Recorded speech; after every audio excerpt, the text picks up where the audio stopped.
The first thing Imani Boateng felt was a hand shaking her shoulder, and the first thing she heard was a voice she did not want to hear. Wake up. Wake up right now. Her cheek was stuck to the desk. Her left arm had gone numb under her head. There was a thin string of dried saliva at the corner of her mouth, and her eyes were so dry it hurt to open them. The taste in her mouth was awful, like burnt coffee and 48 hours of fear. For one strange second she did not know where she was. Then she saw the shoes. Polished black leather. A man's shoes. Expensive. She lifted her head slowly. The whole left side of her face felt like it had been pressed flat. Her thin gold cross necklace had left a crooked mark across her collarbone. Her locks, which she had pulled into a low bun 2 days ago, were now loose and tangled around her shoulders. She blinked at the bright fluorescent lights above her, and then she looked up at the man standing over her. Garrett Whitlock, the CEO. He was wearing a weekend golf shirt, which meant he had come into the office on a Saturday morning. His face was already red. His mouth was already a tight line. He was holding his phone in one hand and pointing at her with the other. "You've got to be kidding me," he said. "You've got to be absolutely kidding me." Imani tried to speak. Her throat made a dry clicking sound. She reached for the water bottle on her desk. It was empty. She had drunk every drop of it during the night. There were 3 other empty water bottles on the floor by her chair. 5 empty coffee cups. An open pack of crackers that she had not even finished. Her keyboard had a streak of something dried across the spacebar. Her 2 monitors were still on, both of them, glowing softly with logs and command lines and a quiet green message at the top of the screen that said containment complete. She did not have the strength yet to point at that screen. "Get up," the CEO said. "Get up out of that chair." She tried. Her legs did not work right. She had been sitting for so long that her knees were locked. She gripped the edge of the desk and pushed herself up on shaking arms. Her left hand had pins and needles all the way down to the fingertips. She caught her balance and steadied herself. "Mr. Whitlock," she began, and her voice came out as a croak. She cleared her throat. "Mr. Whitlock, I can explain." Save it," he snapped. "Save it. I do not want to hear one word from you. Do you have any idea what this looks like? Do you have any idea? Sir, please, if you just let me. I came in here to pick up a folder. A folder. And what do I find?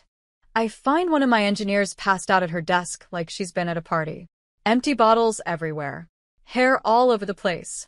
You look like you've been on a bender for 2 days." Imani opened her mouth. He held up his hand.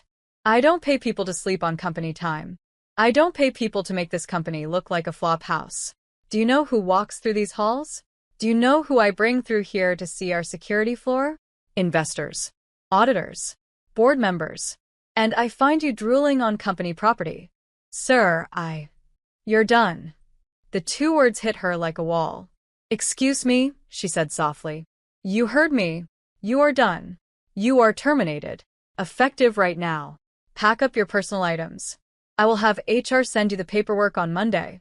I want you out of this building in 15 minutes. Security will walk you to the elevator." She stared at him. The room felt like it was tilting sideways. She had not slept in 48 hours. She had not eaten a real meal since Thursday lunch. She had peed 3 times in 2 days because she had not wanted to leave her station for more than 2 minutes. And now this man, who had not even looked at her screen, who had not even asked one question, was firing her in front of her own desk. She thought about pointing at the green containment complete message.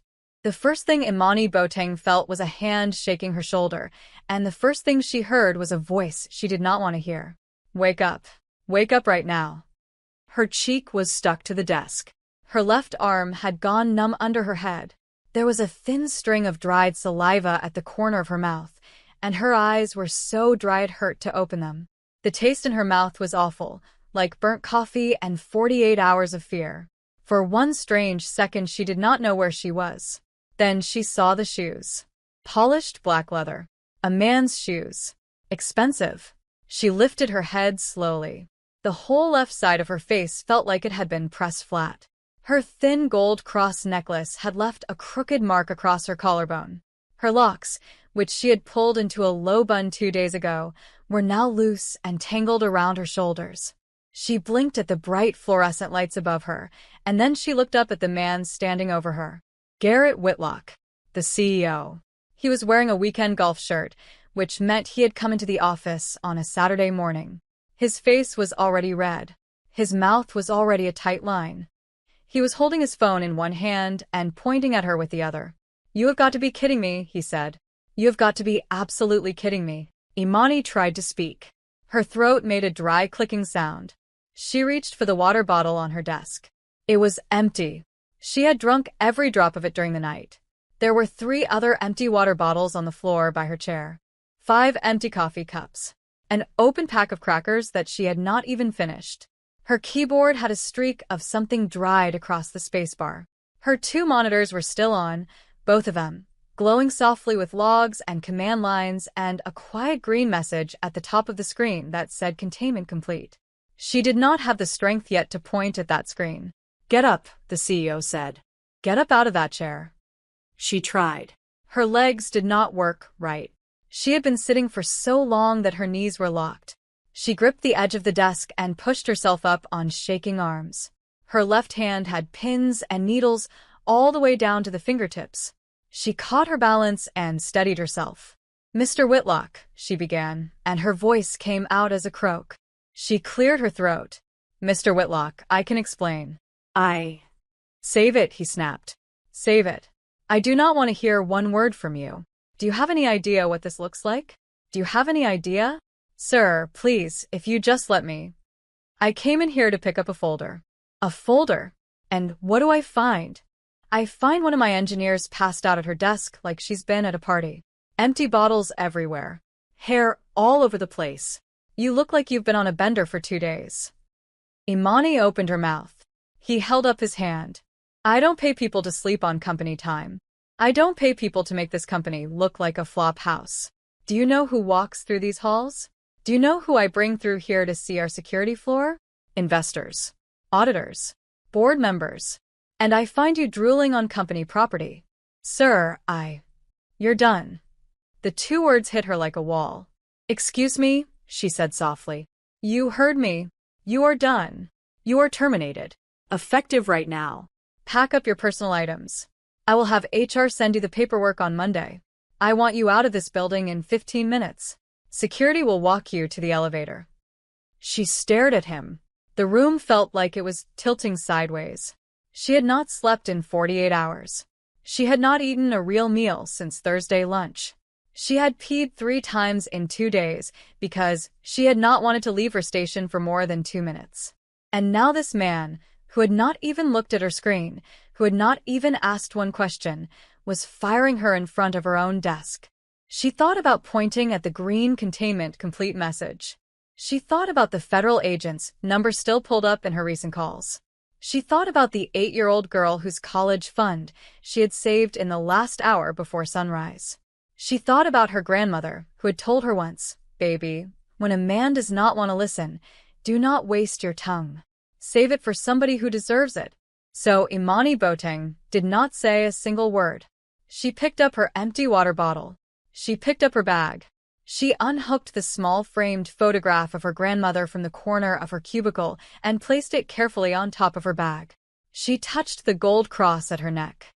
She walked past Garrett Whitlock without looking at him. A young security guard met her at the elevator. He looked at her with something close to pity. "Ma'am," he said quietly. "I'm sorry.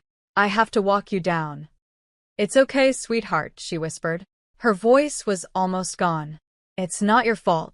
The elevator doors closed. She watched the floor numbers drop. 46, 45, 44. Her reflection looked back at her from the polished metal walls.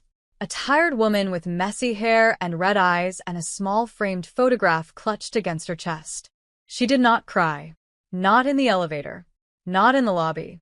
Not on the sidewalk where the early Saturday sun was hitting Manhattan in soft gold light. She did not cry until she was 3 blocks away, standing on a corner waiting for a green light, and the wind blew across her face, and she suddenly remembered that she was free for the first time in 2 days, and that nobody in that whole tall building knew what she had just saved. That is when the tears came. But to understand why they came, and to understand what was about to happen on Monday morning that would change Garrett Whitlock's whole career, you have to go back. You have to go back 2.5 days. You have to go back to the Thursday morning when Imani Boateng woke up in her small Brooklyn apartment with absolutely no idea what was coming. Imani's alarm went off at 5 in the morning, and she let it ring for a full minute before she silenced it. This was a habit her grandmother had taught her. Don't jump out of bed like the house is burning. Sit up first. Thank God for the breath in your body. Then put your feet on the floor. So Imani sat up. She pressed her hand against her chest. She felt her heartbeat. She whispered a soft thank you to nobody in particular, and to everybody at once. Then she put her bare feet on the cold wood floor of her studio apartment in Brooklyn. The apartment was small, but it was hers. 500 square feet on the third floor of a brownstone in Bed-Stuy. A kitchenette that fit one person. A bathroom with a clawfoot tub she had refinished herself. A reading chair by the window. A small altar on the bookshelf with a framed photograph of her grandmother, Adwoa Boateng, smiling in her Sunday hat. A bowl of clean water in front of the photograph, the way her grandmother used to keep one for the ancestors. Imani changed the water every morning. It was the first thing she did. She walked into her tiny kitchen and set the kettle on the stove. While the water heated up, she went into the bathroom and brushed her teeth. She looked at herself in the mirror. 29 years old. Smooth brown skin that her grandmother used to call good Ghanaian sun-bred. Almond-shaped eyes that her grandmother used to say held too much in them. Her locks were neat from the silk wrap she slept in. She washed her face with cool water and patted it dry. She made oatmeal. She added a spoonful of honey and a small handful of raisins. She drank a cup of black tea with milk, the way her grandmother had taught her. She ate slowly at the small round table by the window, watching the sun come up over the rooftops of Brooklyn. While she ate, she opened her laptop and scanned the overnight reports from work. Imani worked as a senior cybersecurity engineer at Halberd Capital, a financial firm in Midtown Manhattan. They managed money for some big clients and a lot of regular families too. Retirement accounts, college savings, trusts. Imani's job was to make sure no bad actors got into those accounts. She had been at Halberd for 4 years. She had worked her way up from a junior position. She had earned every promotion. She had 2 certifications most of her older male colleagues did not have. She was quiet at work. She did not chase attention. She let her work speak for her, the way her grandmother had told her to. The overnight reports looked normal. The usual little probes from the usual places. Some bought traffic from Eastern Europe. Some sloppy login attempts from a few addresses in Asia. All of it was already blocked by the systems she had built. She closed the laptop. She washed her oatmeal bowl. She got dressed in a soft black turtleneck, dark jeans, and clean white sneakers. She put on small gold hoop earrings. She tucked the thin gold cross necklace from her grandmother under her collar, where she always kept it. The chain had grown thin over the years, but she had never replaced it. She picked up her tote bag, her laptop, and a small lunch she had packed the night before. She locked her door. She walked down the brownstone stairs. She greeted Mrs. Lemons on the second floor, who was sweeping her welcome mat. "Morning, baby," Mrs. Lemons said. "You eat something?" "Yes, ma'am. Oatmeal." "Good girl." This little exchange happened every weekday.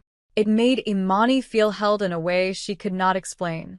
She caught the train at the Nostrand Avenue station. The A train was crowded, but she found a seat. She put in her earbuds. She listened to her grandmother's old gospel playlist. Mahalia Jackson, The Caravans, Shirley Caesar, the voices of women who had lived through worse than anything Imani would ever face. The train rocked through the dark tunnel under the East River. She got off at Fulton Street and transferred to the 2 train. She got off at Times Square. She walked 4 blocks to the Halberd Capitol Tower. The lobby was all marble and glass. The security guard at the front desk, an older man named Mr. Doss, smiled at her. "Morning, Miss Imani." "Morning, Mr. Doss. How's your knee?" "Better. Thank you for asking. My wife says the cream you told her about worked." "I'm so glad." She rode the elevator up to the 46th floor. She walked through the glass doors of the information security wing. She passed the empty reception desk. She passed the conference rooms. She got to her cubicle in the corner by the window. It was the best cubicle on the floor, not because it was the biggest, but because it had the quietest light. She set down her bag. She sat down. She turned on her 2 monitors. That is when she saw it. A single line at the top of one of her dashboards. A small yellow warning. Not red, just yellow. The kind of thing most engineers would scroll past and ignore. It said, "Unusual traffic pattern, Tier 3, investigating." Imani frowned. She leaned closer. Her coworker Trevor Okafor walked by holding a coffee. Trevor was 34, tall, with a neat fade and round wire-rimmed glasses. He was the only other black engineer on the floor, and they had been friendly since her first week. "Morning, Imani. You see the playoff game last night? I missed it. What's this look like to you?" She turned the monitor a little so he could see. Trevor leaned in. He looked at the line. Then he looked at her. "That's been pinging for about an hour," he said. "I thought it was nothing." She said. "You think it's something?" She did not answer him right away. She was watching the line. As they stood there, the small yellow warning quietly turned orange. Then it turned red. Then a second red line appeared below it. Then a third. And Imani Boateng felt the small hairs on the back of her neck stand up. "Trevor," she said quietly. "Sit down. I think we have a problem." By 11 in the morning, the dashboards were lit up like a Christmas tree. Imani had pushed back from her desk only twice in 3 hours. Once to use the bathroom. Once to refill her water bottle. She had not eaten the lunch she had packed. It sat in its little glass container in the office fridge untouched. Trevor sat at the desk next to hers. He had pulled up a second chair and was running parallel scans. His usual joking tone was gone. His brow was tight. He was on his 4th cup of coffee. "They're testing every door," he said quietly. "Every single one. They are not random." "No," Imani said. "They are not random at all." "Should we tell Devin?" Devin Holloway was their direct manager. The head of IT. A decent man in his mid-40s who liked to keep things calm and avoid making waves with the executive floor. "Yes," Imani said. "But we tell him after I have a full picture. Otherwise he will panic and call Whitlock, and Whitlock will start screaming, and we will lose 2 hours managing him." Trevor nodded. He understood. By noon, Imani had isolated the pattern. The intruders were not amateurs. They were a group, a coordinated group. They had at least 8 different points of attack, and they were rotating between them like a basketball team running a press. Every time her firewall blocked one door, another one rattled. Every time she patched one weakness, 2 more were found. Whoever was on the other end was not just skilled. They were patient. They were taking their time. This frightened her more than a fast attack would have.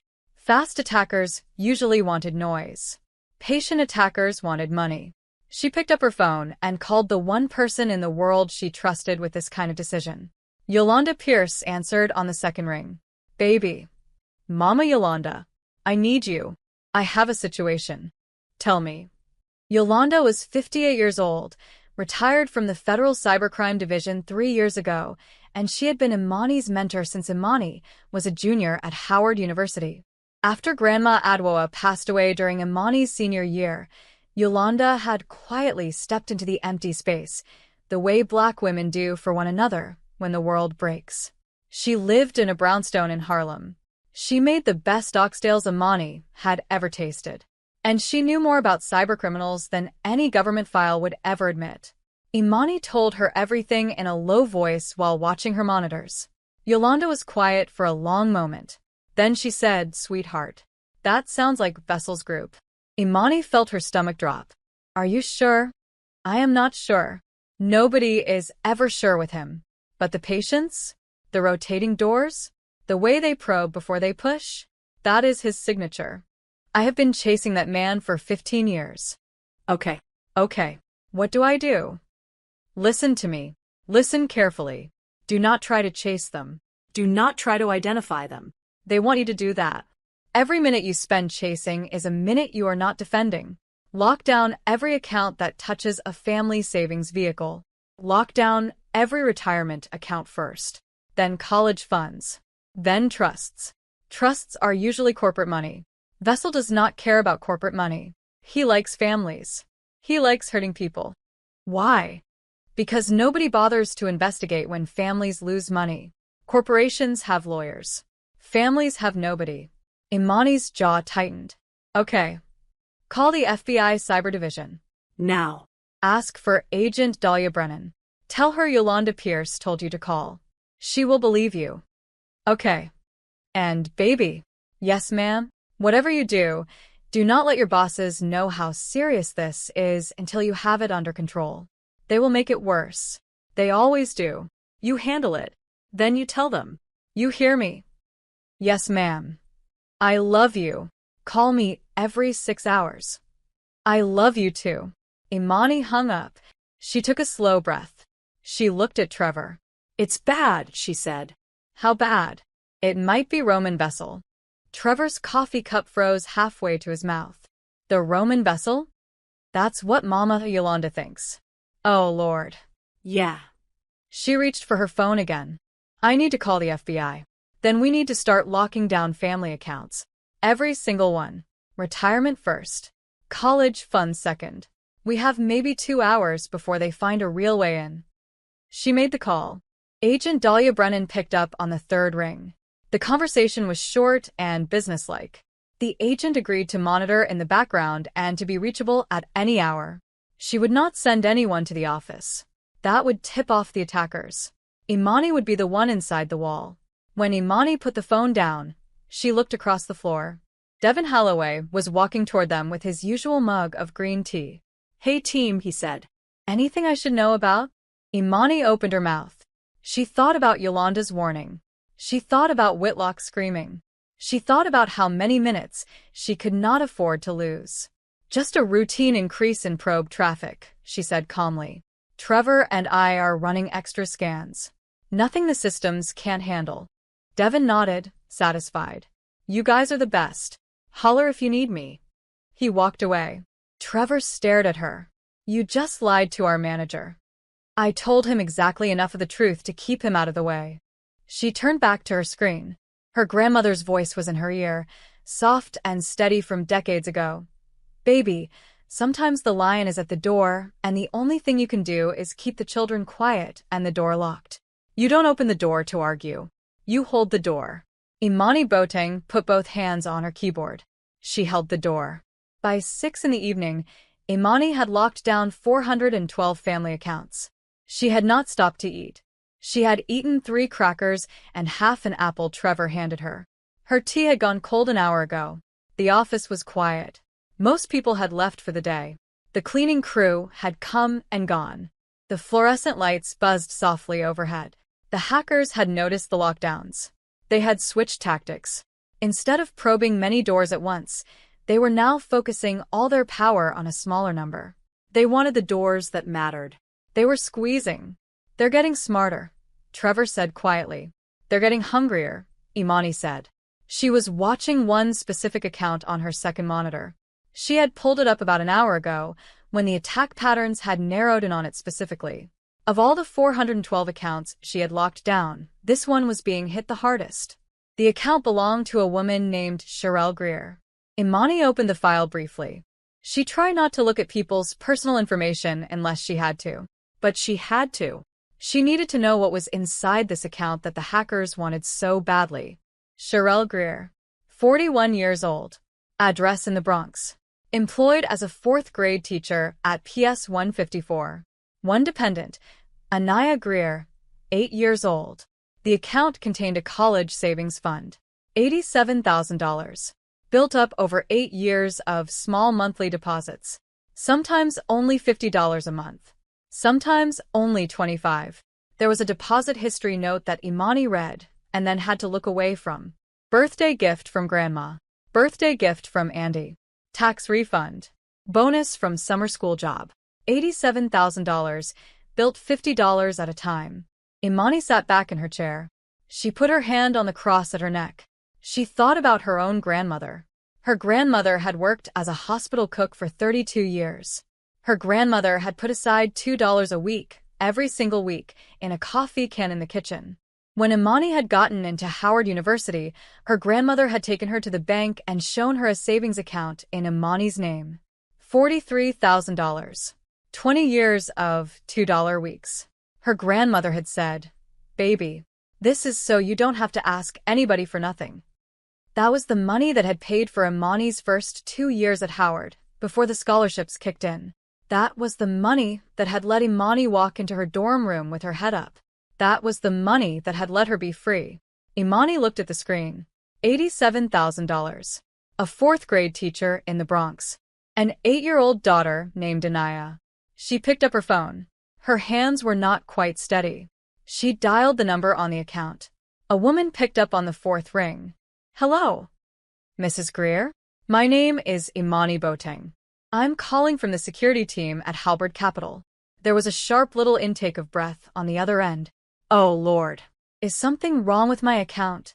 "Mrs. Greer, please don't worry. Your money is safe.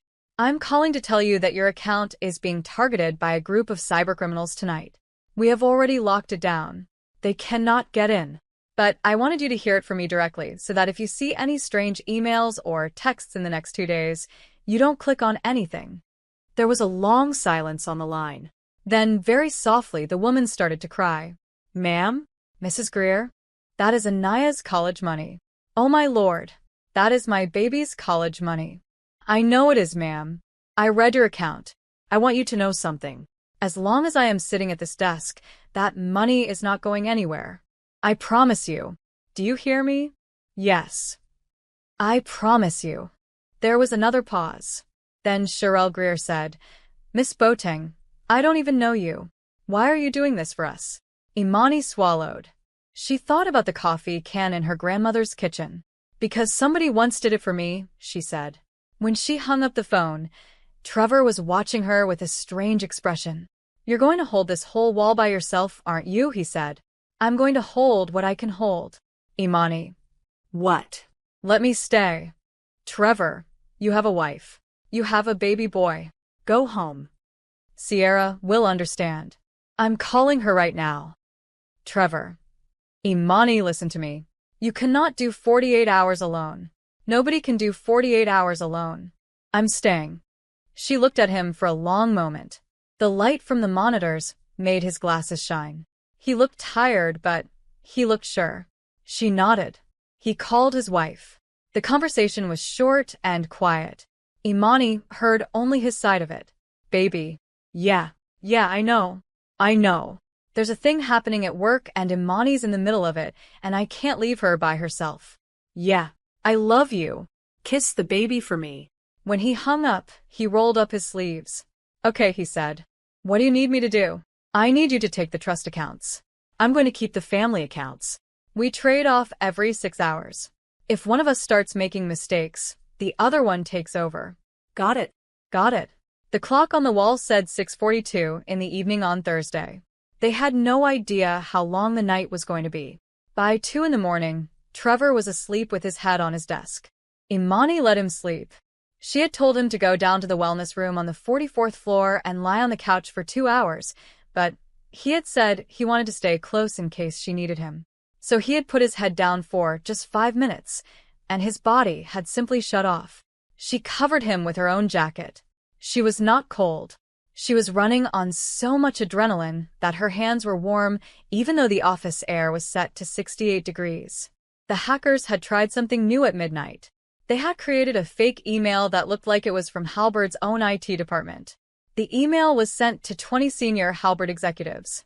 It said their access cards needed to be revalidated and asked them to log in through a special portal.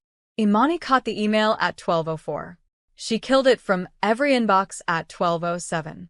She added the fake portal address to the company-wide block list at 12:11.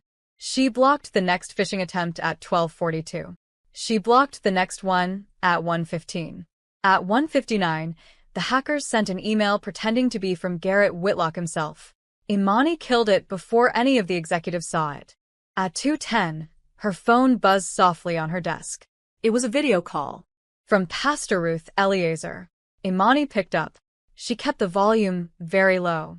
Pastor Ruth was 67 years old, and she pastored the small Baptist church in Detroit where Grandma Adwoa had taken Imani every Sunday for 16 years. Pastor. Ruth had baptized Imani at age 9. Pastor Ruth had buried Grandma Adwoa. Pastor Ruth still called Imani every other Sunday to check on her. But she did not usually call at 2 in the morning. Pastor Ruth? Is everything okay? The pastor's face filled the small phone screen. She was sitting at her kitchen table in Detroit, in a soft blue robe, with her reading glasses pushed up on her gray hair. I should be asking you that, baby. The Lord woke me up about an hour ago. He told me to call you. He said, Ruth, that child needs to hear your voice. So here I am. Imani's eyes filled with sudden tears. She had not let herself cry for 14 hours. She had kept her face still and her hands moving.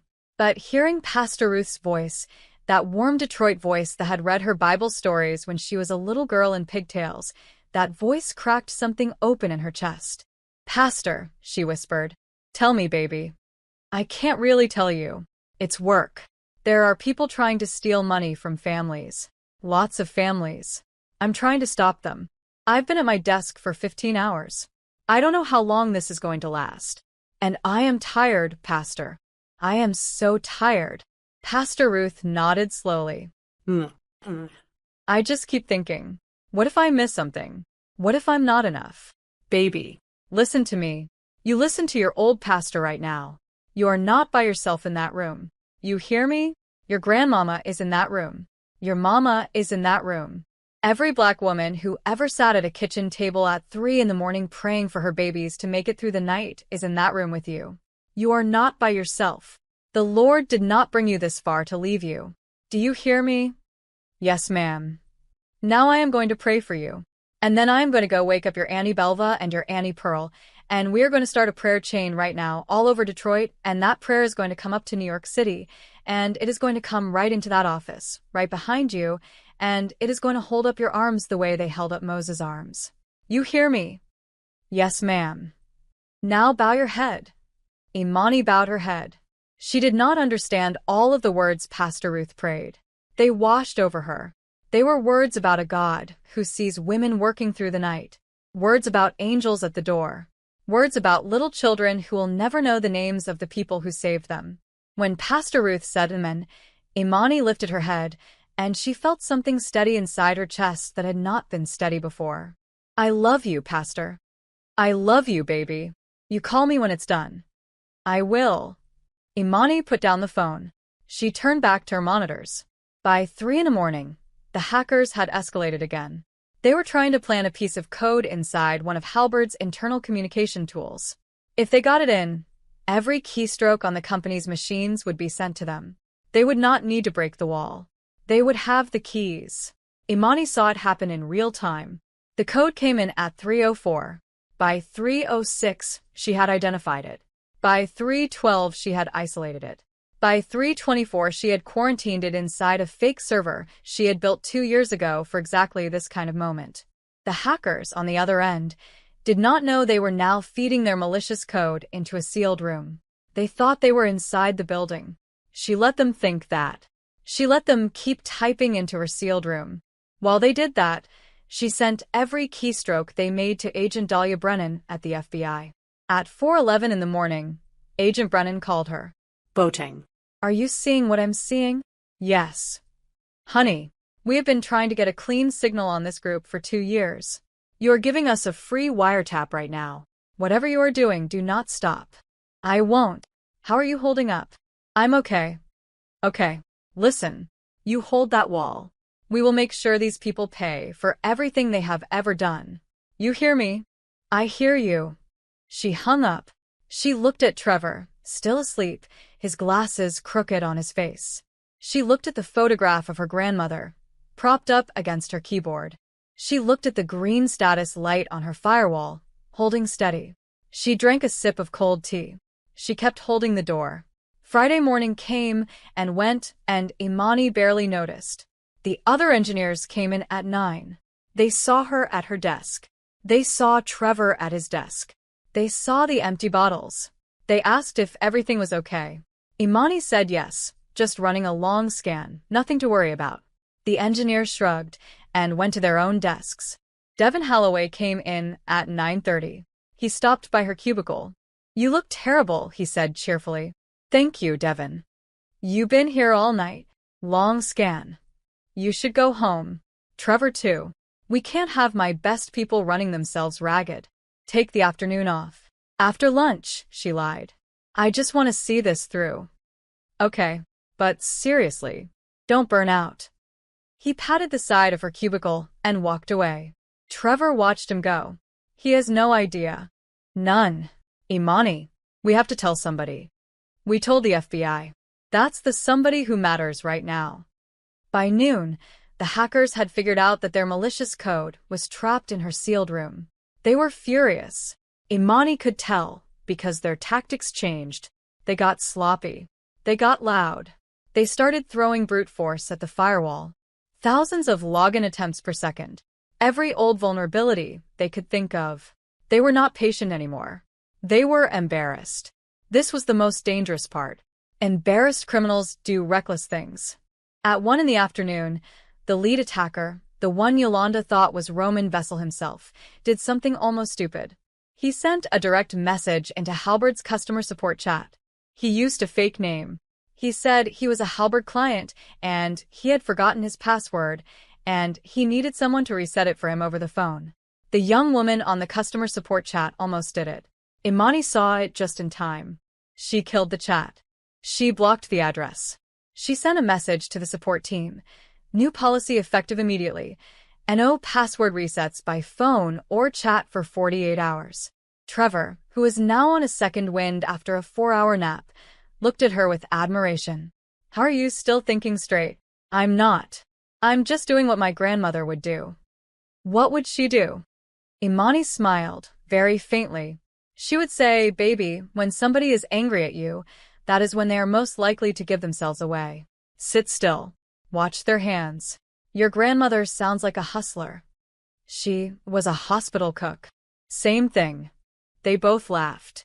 It was a tired laugh, but it was a laugh. By 6 in the evening on Friday, the attackers had been at it for 34 hours. They had not gotten in. Not one account had been compromised. Not $1 had been moved. The fake server full of their code was still feeding the FBI a steady stream of evidence. But Imani was in trouble. Her vision had started to blur around 11 in the morning. Now, at 6 in the evening, the blur was worse. She was making typos. She was reading the same sentence 3 times before she understood it. Her hands trembled when she lifted her water bottle. She had peed twice in 12 hours, which she knew was a bad sign. She forced herself to eat half of Trevor's sandwich. She forced herself to walk to the bathroom and splash cold water on her face. She looked at herself in the mirror. The woman in the mirror looked old. The woman in the mirror had dark hollows under her eyes.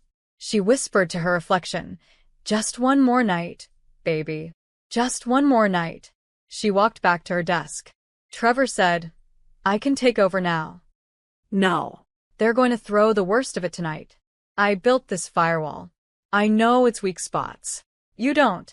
If something goes wrong, I need to be the one to fix it." "Imani." "Trevor." Please. "Just stay close. Just be here." That is enough." He nodded. He pulled his chair closer. At 8 in the evening, Yolanda called. "Baby. Time check. 36 hours. How are your hands?" "Shaky. Vision. Blurry." "Okay. Listen. I am coming to you." "Mama Yolanda, no. I cannot have anybody in this office that should not be here. If they see you, they will know something is going on." Yolanda was silent. Then she said, "Then I am going to sit on the bench across the street from your building. All night. I am going to be on the phone with you the whole time. And every time you feel like you cannot keep going, you are going to look out your window, and you are going to see my car parked there, and you are going to remember that you are not alone in this city." Imani's throat closed up. She could not speak. "Baby? Did you hear me?" "Yes, ma'am." "Now drink some water. I'll see you in an hour." At 9:15 on Friday night, Imani looked out her 46th floor window. Down on the street, parked illegally in front of a fire hydrant on 6th Avenue, was a navy blue sedan with its hazard lights blinking softly. She pressed her palm to the glass. Yolanda was down there. She would hold the door for one more night. The hackers made their final, biggest push at 3 in the morning on Saturday. Imani had been waiting for it. She had known it would come. The pattern of attacks had been building toward this. They had spent 43 hours probing and testing and learning her systems. Now they were going to throw everything they had at one single doorway. She had even guessed which doorway they would pick. It was a small administrative server on the 5th floor of the building. Most engineers would never even think about it. It handled things like vending machine payments and conference room bookings. It was so small and so unimportant that nobody had updated its software in 3 years. But it sat on the same network as the family accounts. If you got in through it, you could move sideways through the system and reach the money. Imani had spent the last 2 hours quietly building a trap around it. She had made it look weaker than it actually was. She had left fake paths visible. She had put dummy data in plain sight to make the hackers think they had found something. At 3:07 in the morning, the attack hit. The little vending machine server lit up like a stadium. Thousands of attempts per second. The hackers had abandoned all the other doors. Every resource they had was pointed at this one. Imani let them in. She let them think they were inside. She watched them on her screen as they moved sideways, looking for the family accounts. They followed the breadcrumbs she had left. They walked into the empty room she had built for them. They started running their final command, the one designed to drain accounts in seconds. The command went into the empty room and died. For a full 30 seconds, nothing happened on the screen. The attackers were trying to figure out what had gone wrong. They tried again. The command died again. Then, slowly, one by one, every single connection on their side started to drop. Imani had pulled the network plug, in software, on every door at once. She had used the trap to identify every single attack pathway they had built up over 43 hours. And then she had cut every single one of them, all at once, in less than 2 seconds. The screen went quiet. A single green message appeared at the top of her dashboard. Containment complete. Imani sat very still. Trevor was watching her. He was holding his breath. Did we just? He whispered. Yes. Did we win? Yes. Holy God.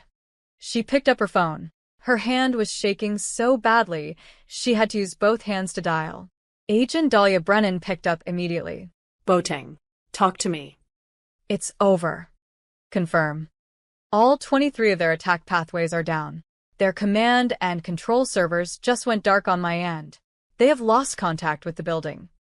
There was a long silence on the other end. Then Agent Brennan said, very quietly, Imani, you just gave us everything we need. Every byte of code. Every IP address. Every fingerprint. We will have warrants by Monday. We will have arrests by next week. Do you understand what you just did? Yes, ma'am. You just took down Roman vessel. Imani did not answer. Her throat was too tight to speak. Get some sleep, Agent Brennan said gently. You earned it. Imani put down the phone. She looked at Trevor. Trevor was crying, quiet tears running down his face into his beard. He took off his glasses and wiped his eyes with the back of his hand. You did it, he said. We did it. No. You did it. I just kept the coffee coming. She laughed weakly. Go home, Trevor. Go home to your wife. Go kiss your baby boy. You go home first. In a minute. I just need a minute. Imani. Trevor. Please. Just let me sit here for a minute. I just want to feel it. He nodded. He picked up his bag. He looked at her one more time. You are the best engineer in this whole building, you know that? Go home, Trevor. He left. The sun was starting to come up over Manhattan. Imani could see the faintest pink behind the buildings. She sent a one-line text to Yolanda, parked down on 6th Avenue. Done. Go home. I love you. A reply came back in seconds. Praise God. Go home and sleep, baby. We will talk tonight. Imani sent another text to Pastor Ruth. He held me up. Tell the prayer chain it worked. She sat there for a long moment. She looked at the photograph of her grandmother. She whispered, Grandma. I held the door. She thought about lying down on the wellness room couch for an hour before she went home. She did not want to take the train in this state. She wanted to be sure she could walk straight. She crossed her arms on her desk. She put her head down. She thought, just 5 minutes. Just 5 minutes. The clock on her dashboard said 6:22 in the morning. She closed her eyes. She did not see the figure in the polished black shoes when he walked through the glass doors at 8:47 on Saturday morning. She did not hear him muttering about a folder he had forgotten in his office. She did not hear him stop at her cubicle. She did not hear him take a sharp breath. She did not feel anything at all until his hand was on her shoulder, shaking her, and his loud, angry voice was saying, "Wake up. Wake up right now." Imani sat on a bench in Bryant Park for 2 hours. She did not go home right away. She could not. The thought of getting on a crowded weekend train, with people staring at her tear-streaked face, was too much to bear. She just walked the 3 blocks from the Halberd Tower to the park, and she found an empty bench, and she sat down. The framed photograph of her grandmother was in her lap. She did not check her phone. She did not look at the time. She watched the pigeons. She watched the tourists with their cameras. She watched a young father chase his little daughter around a fountain. She watched the city wake up and start its Saturday. Around 11, her phone started buzzing. She let it buzz. She did not want to talk yet. It buzzed again. And again. Finally, she looked at it. There were 37 missed calls. Most of them were from Trevor. Some from Yolanda. 2 from Pastor Ruth. 1 from a number she did not recognize. She called Trevor back. He answered before the first ring finished. "Imani. Imani, where are you? Are you okay?" "I'm in Bryant Park." "Stay there. I am coming to you. Right now. Don't move." "Trevor, what is going on? Why are you yelling?" "He fired you." "I know. You know? How do you know?" "Trevor. He woke me up. He fired me at my own desk.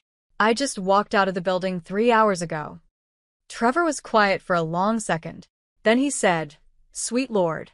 He didn't even ask. He didn't even look at the screen. He saw me sleeping and he fired me.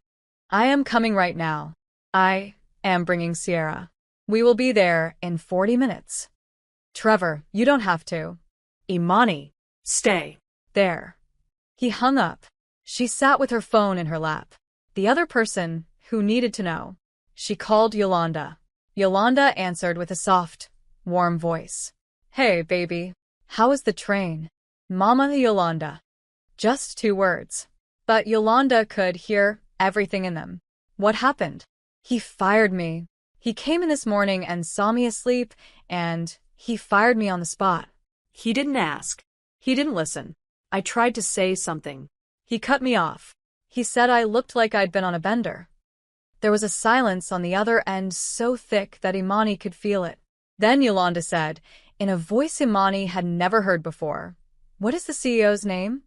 "Mama, please don't." What is his name? "Garrett Whitlock." There was another long silence. Then Yolanda said, "Baby, I want you to listen to me very carefully. You did not do anything wrong. You hear me? You did the most beautiful work I have ever seen a young engineer do. And that man is going to know it before Monday is over. Do you trust me?" "Yes, ma'am." "Where are you right now?" "Bryant Park." "Trevor coming?" "Yes." "Good. You let him take you to his apartment. You eat something. You take a shower. You sleep. You do not look at your phone until tomorrow morning. I will handle everything from here. You hear me?" "Yes, ma'am." "I love you, baby." "I love you too." She hung up. Trevor and Sierra arrived 40 minutes later. Sierra was a small, soft woman with a cloud of curly hair and the kindest eyes Imani had ever seen. She sat down on the bench beside Imani and just put her arms around her, without saying a single word, and Imani finally broke. She cried into Sierra's shoulder for 10 minutes straight. Sierra did not let go. Trevor stood in front of them, blocking the view from passers-by, his back wide and steady. When Imani was done crying, Sierra wiped her face with a soft tissue and said, "Come on, sis. We're taking you home with us. You are not being alone tonight. She did not argue. She went home with them.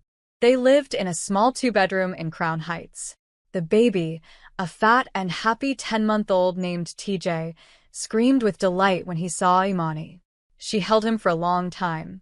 Sierra fed her a plate of jerk chicken and rice and peas and fried plantains. Imani ate every bite. She had not realized how hungry she was. She had not really eaten in 2.5 days. After dinner, Sierra ran her hot bath. She left a clean t-shirt and some leggings on the closed toilet seat. Imani soaked in the bath until the water cooled. She washed her hair. She got out and dressed. She walked into the guest room. She lay down on top of the covers. She slept for 14 hours. While she slept, Trevor was busy. He had gone back to the Halbert offices on Saturday afternoon. He had let himself in with his badge. He had spent 6 hours pulling every log, every alert, every record of every action Imani had taken from Thursday morning through Saturday morning. He had downloaded the FBI communication logs. He had pulled the timestamps on the trapped malicious code. He had pulled the Sherelle Greer phone call from the recorded customer service line. He had pulled every piece of evidence of what had really happened. He had organized it all into a single, clear, 60-page report. While he was doing that, Yolanda was on the phone in her brownstone in Harlem. She called Agent Dahlia Brennan first. Brennan had not yet heard about the firing. When she heard, she went silent in a way that Yolanda recognized as the silence of a federal agent who is about to make somebody's week very difficult. She agreed to come to a meeting on Monday morning, in person, with the full FBI report. Then Yolanda called an old contact at the Securities and Exchange Commission. Then she called a journalist at a major business newspaper, off the record. Then she called a friend who sat on 3 corporate boards in Manhattan. Then she called Camille Doyen. Camille Doyen was the chairperson of the Halbert Capital Board of Directors. She was 63 years old. She was a black woman who had built her career one careful step at a time, and she did not suffer fools. She had known Yolanda Pierce for 20 years. Yolanda told her everything. When Yolanda finished, Camille was quiet for a long moment. Then she said, "Yolanda, I am calling an emergency board meeting for Monday morning at 8 a.m. I want that engineer in that room. I want that FBI agent in that room. I want every piece of paper Trevor has gathered in that room. Can you make that happen?" "Yes, I can. Tell that young woman she has nothing to worry about." "I will." When Imani woke up on Sunday morning, with TJ's babbling coming through the wall and the smell of bacon coming from the kitchen, she still did not know that any of these calls had been made. She did not know that her whole world was about to turn upside down again. She just knew that she had slept, and that her body did not hurt as much, and that Sierra was standing in the doorway with a cup of tea, smiling. "Morning, sis. There's a lot to tell you." The Halbert Capital Boardroom on the 52nd floor was a room designed to make people feel small. Long oval table of dark polished wood. 13 high-backed leather chairs. A wall of windows looking out over Manhattan. A wall of screens for presentations. Soft cream carpet that swallowed the sound of footsteps. The kind of room where careers ended. At 7:55 on Monday morning, 12 people were seated around the table. Camille Doyen sat at the head, in a charcoal suit and a string of pearls. To her right sat Agent Dahlia Brennan of the FBI Cyber Division, in a dark blazer with her badge displayed on a lanyard. To her left sat Yolanda Pierce, in a deep purple wrap dress, her gray locks pulled back from her face. Trevor Okafor sat with a large stack of bound reports in front of him. The other 8 chairs were filled with members of the board. The 13th chair was empty. The door opened at 7:56. Garrett Whitlock walked in. He was wearing a navy suit and a power red tie. He was holding his coffee. He stopped halfway across the room when he saw the people at the table. "What is this?" he said. "I wasn't told this was a full board meeting." Camille Doyen smiled at him. It was not a warm smile. "Sit down, Garrett." "Camille, I really need to know what this." "Sit down." He sat down. "Now," Camille said, "before we begin, there is one more guest who needs to be here. Devin, please open the door." Devin Holloway, Imani's manager, stood up and opened the boardroom door. Imani Boateng walked in. She was wearing a cream-colored blazer over a soft white blouse. Her locks were freshly twisted. Her thin gold cross necklace lay over the collar of her blouse, in plain view. Her almond-shaped eyes were calm. Behind her walked a small woman holding the hand of an 8-year-old girl in a pink corduroy jumper. Garrett Whitlock looked at Imani. His face went pale, then red. "What is she doing here?" he sputtered. "She was terminated on Saturday for sleeping at her workstation. She is not authorized to be in this building." Camille Doyen folded her hands on the table. "Garrett," she said quietly, "please don't speak again until you are asked to speak." "Camille, this is highly—" Garrett. He shut his mouth. Imani sat down in the empty chair. Sherelle Greer and little Anaya sat in 2 chairs along the wall. Camille turned to the board. "What you are about to hear is the most important presentation this company has been given in 5 years. I would ask that you hold your questions until the end. Agent Brennan." Agent Dahlia Brennan stood up. She walked to the screen. She clicked a remote. For the next 45 minutes, the boardroom was almost completely silent. Agent Brennan walked them through every minute of the 48 hours. She showed them the first probe at 10 in the morning on Thursday. She showed them the moment Imani had identified the pattern. She showed them the trap Imani had built. She showed them the 90,000 pieces of evidence that had been captured inside the trap.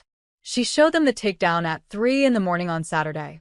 Then she said, "By the way, we made our first 3 arrests yesterday afternoon at a hotel in Vienna. We expect 6 more by the end of this week. We are going to be able to give back stolen money to over 400 families that this group has hit over the last 7 years. Around $40 million total. None of that would have been possible without the wiretap that Imani Boateng built inside her trap server. That is not an exaggeration. That is the assessment of my division." She sat down. Trevor stood up next. He passed out his 60-page report. He walked the board through the timeline minute by minute. He showed them the recorded customer service phone call. He showed them the email logs. He showed them the timestamps on Imani's keyboard activity. He showed them the moment her keyboard activity stopped, 6:22 in the morning on Saturday, after 50 hours of continuous work. He showed them the moment the CEO had walked into the office. He showed them the moment Imani's badge had been deactivated, 8:53 in the morning, 11 minutes after Garrett Whitlock had encountered her. Trevor sat down. Yolanda stood up. She did not speak about the technical work. She spoke about the cost. She spoke about what 50 hours of unbroken work does to the human body. She spoke about the loyalty it takes for an engineer to refuse to leave her station while family savings are at risk. She spoke about what kind of company hires that kind of engineer and then throws her away. She sat down. Camille looked at the wall. "Mrs. Greer, would you and your daughter like to say anything?" Sherelle Greer stood up.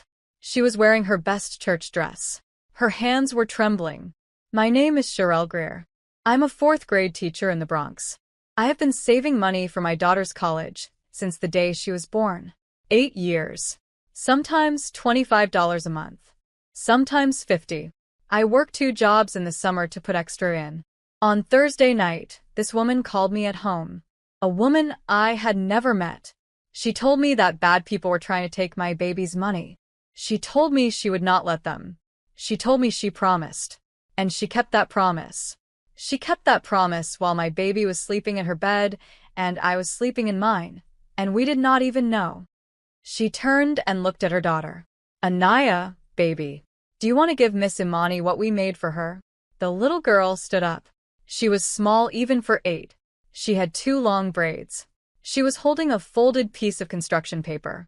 She walked, very slowly, around the long table, past all those important people in their important suits, and she stopped in front of Imani's chair. She held out the folded paper.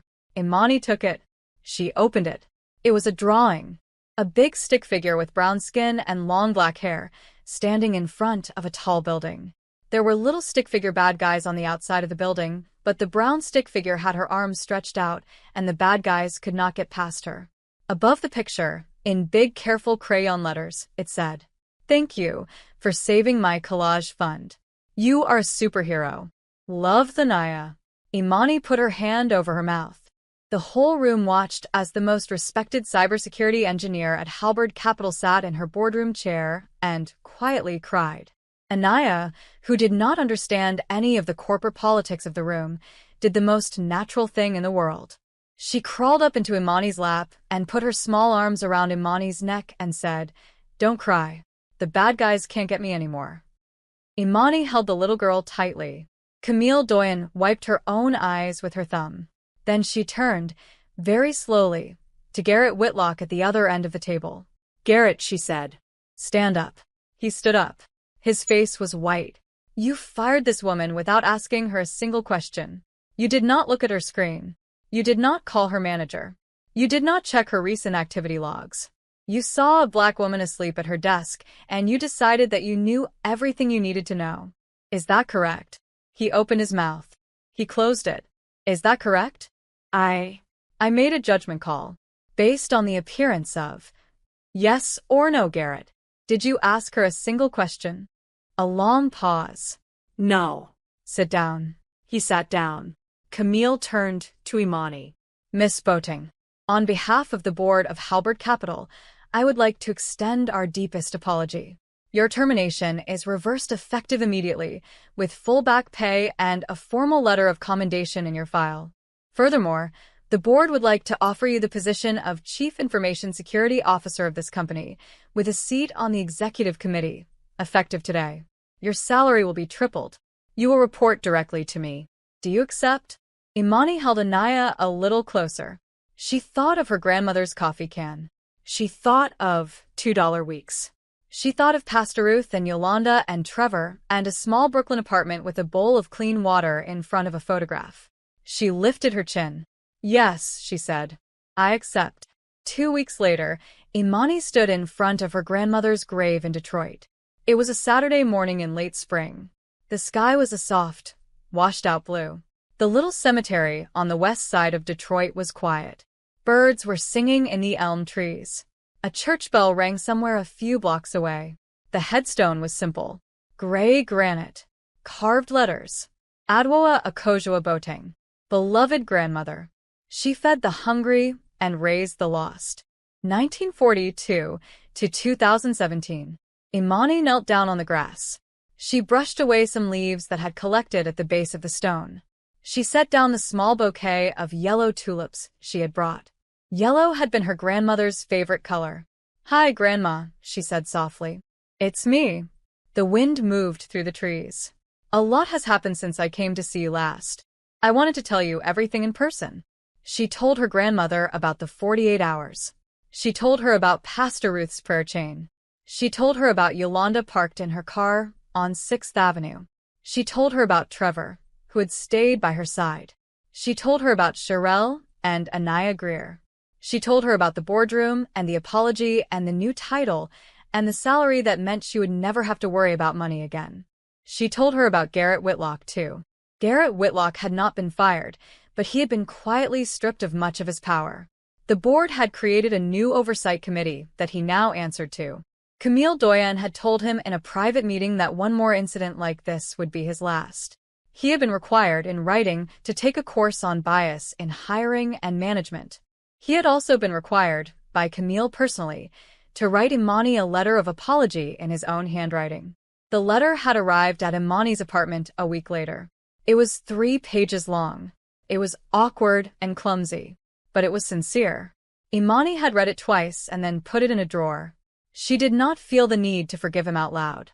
She did not feel the need to hate him either. Her grandmother had taught her that, "Baby, holding a grudge is like carrying a hot coal in your hand.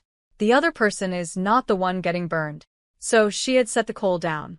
She told her grandmother about the new little community of women who had grown up around her. Sherelle Greer had come into the city last weekend. They had taken Anaya to the Bronx Zoo.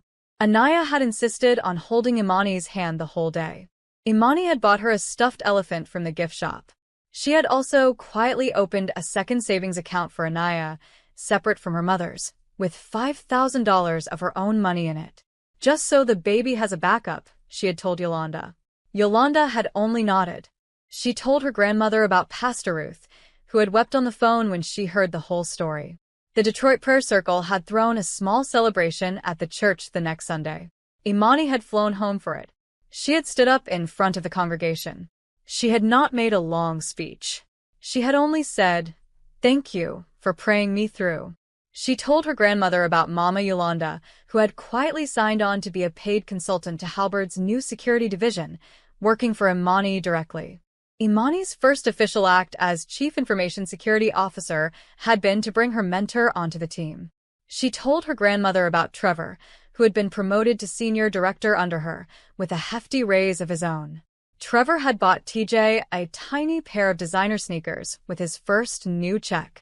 Sierra had texted Imani a photograph of the baby in them. Imani had laughed for 10 minutes. Then she told her grandmother the most important part. Grandma, I have been thinking a lot about that morning. The morning he woke me up. I was so angry. I was so tired.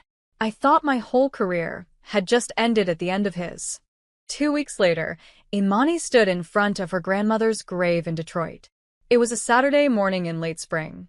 The sky was a soft, washed-out blue. The little cemetery on the west side of Detroit was quiet. Birds were singing in the elm trees. A church bell rang somewhere a few blocks away. The headstone was simple. Gray granite. Carved letters. Adwoa Akojua Boateng. Beloved grandmother. She fed the hungry and raised the lost. 1942 to 2017. Imani knelt down on the grass. She brushed away some leaves that had collected at the base of a stone. She set down the small bouquet of yellow tulips she had brought. Yellow had been her grandmother's favorite color. "Hi, Grandma," she said softly. "It's me." The wind moved through the trees. "A lot has happened since I came to see you last. I wanted to tell you everything in person." She told her grandmother about the 48 hours. She told her about Pastor Ruth's prayer chain. She told her about Yolanda parked in her car on 6th Avenue. She told her about Trevor, who had stayed by her side. She told her about Sherelle and Anaya Greer. She told her about the boardroom and the apology and the new title and the salary that meant she would never have to worry about money again. She told her about Garrett Whitlock, too. Garrett Whitlock had not been fired, but he had been quietly stripped of much of his power. The board had created a new oversight committee that he now answered to. Camille Doyen had told him in a private meeting that one more incident like this would be his last.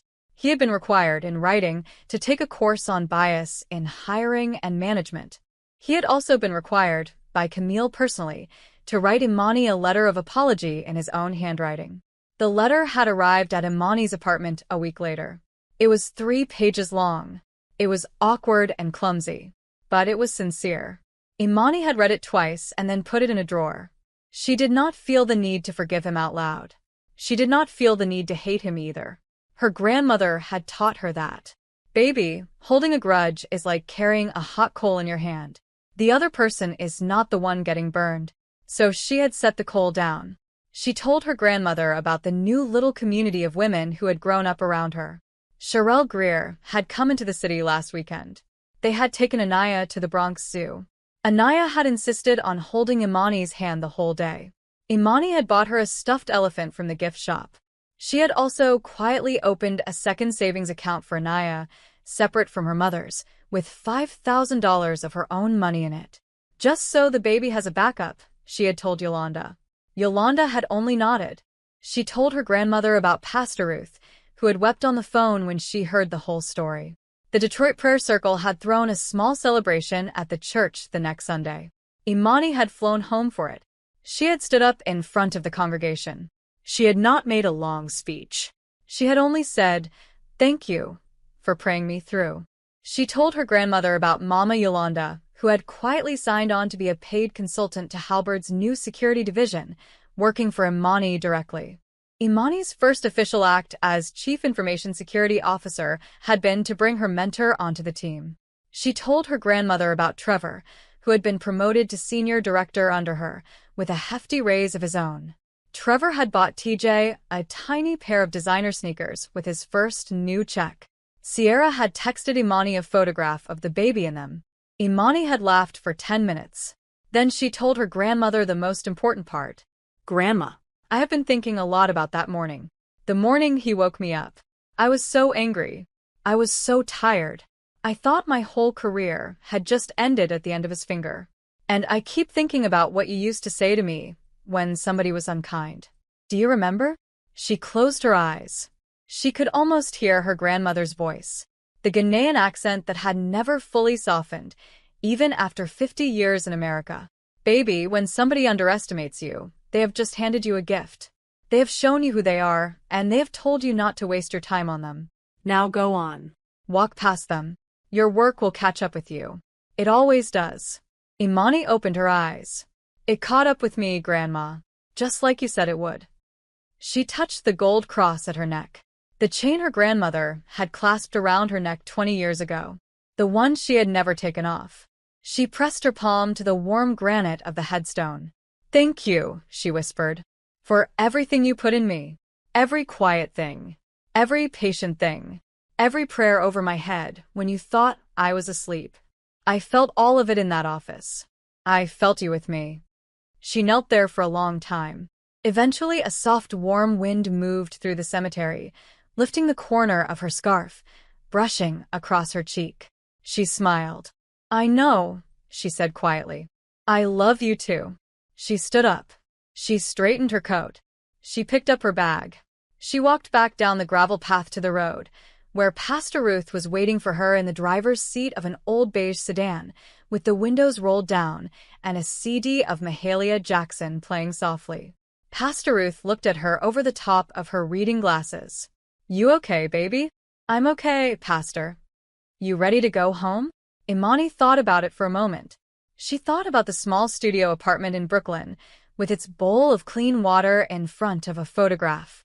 She thought about the new corner office on the 52nd floor of the Halberd Tower, with its view over Manhattan. She thought about all the other women, in all the other cities, sitting at all the other desks, holding all the other doors, who would never be thanked for it. She got into the car. She closed the door. She buckled her seatbelt. Yes, ma'am, she said softly. I'm ready to go home.